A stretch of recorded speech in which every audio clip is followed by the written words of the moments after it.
Everybody say cheese. Cheese. Say Merry Christmas. Merry Christmas. Ho, ho, ho. Can you guys ho, ho? Ho, ho, ho.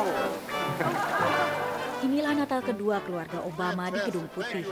Jika di awal masa jabatan Barack dielu-elukan sebagai seorang juru selamat bangsa, kini ia menjadi sasaran kekecewaan rakyat dan korban sengitnya realita politik Washington. Hell no you can't! Dalam waktu kurang dari 2 tahun, opini publik berbalik 180 derajat. Partai Presiden Obama kalah telak dalam pemilu sela bulan November.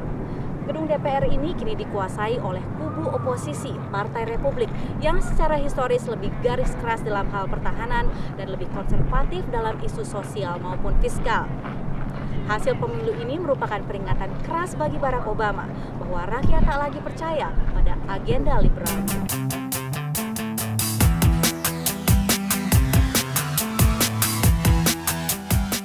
Popularitas Obama memang terus menurun selama 2010. Penyebab utamanya adalah lesunya ekonomi.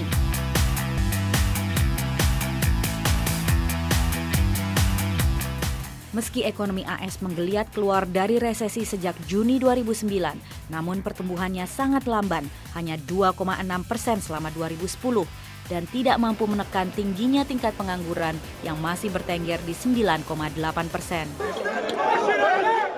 Sementara itu di luar negeri, krisis utang Eropa merebak mengancam pemulihan ekonomi AS dan dunia yang masih rapuh.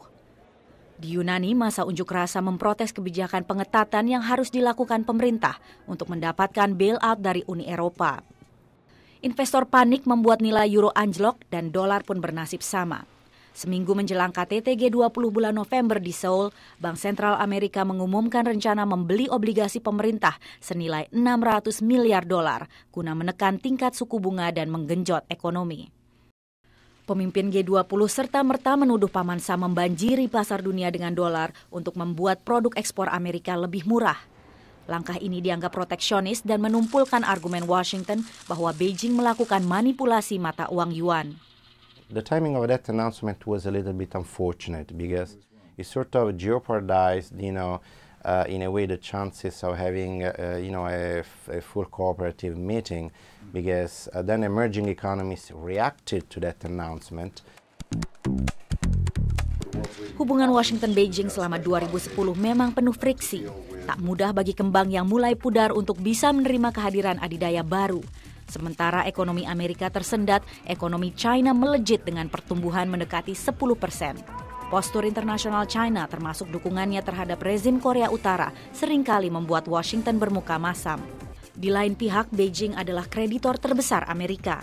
Inilah paradoks hubungan Amerika-China. It's a paradox of hope and fear, paradox of progress and tremendous problems, paradox of confidence and the possible disaster.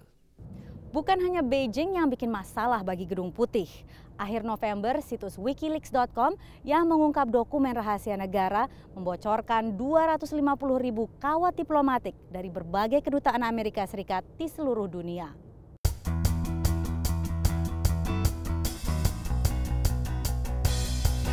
Sebagian kawat diplomatik tersebut bersifat rahasia, mengungkap pembicaraan di balik layar panggung diplomasi internasional. A lot of it's repeating things that we already knew. Some of the stories that there's corruption in Afghanistan, or that the United States was trying to pawn off people from Guantanamo and other countries. This is not new news. But leaving that aside, there are several things that are of great interest that we should probably want to explore a little bit more. Repeat.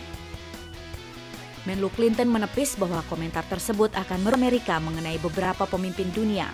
Perdana Menteri Rusia Vladimir Putin dijuluki Alpha Dog alias jagoan. Presiden Afghanistan Hamid Karzai dinilai paranoid berlebihan. Perdana Menteri Italia Silvio Berlusconi dinilai tidak kompeten dan sombong.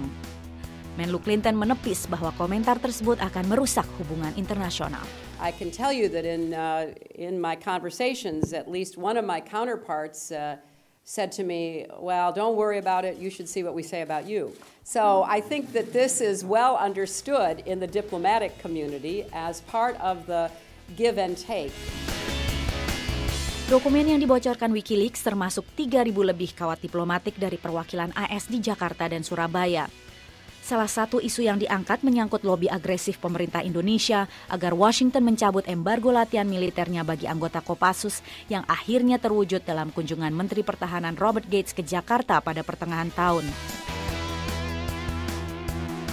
Kawat diplomatik Amerika juga menunjukkan bahwa Washington mempertanyakan kehadiran Tommy Soeharto dalam peringatan ulang tahun pasukan khusus ini di tahun 2007.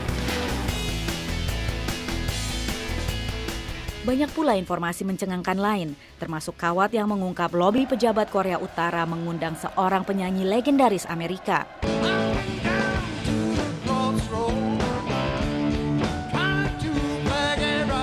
Konon putra Kim Jong-il adalah penggemar berat penyanyi ini dan konsernya di Pyongyang dinyatakan akan memperbaiki hubungan Amerika Serikat dan Korea Utara. Musik Eric Clapton memang enak didengar, namun tak cukup untuk meredakan ketegangan antara Washington dan Pyongyang.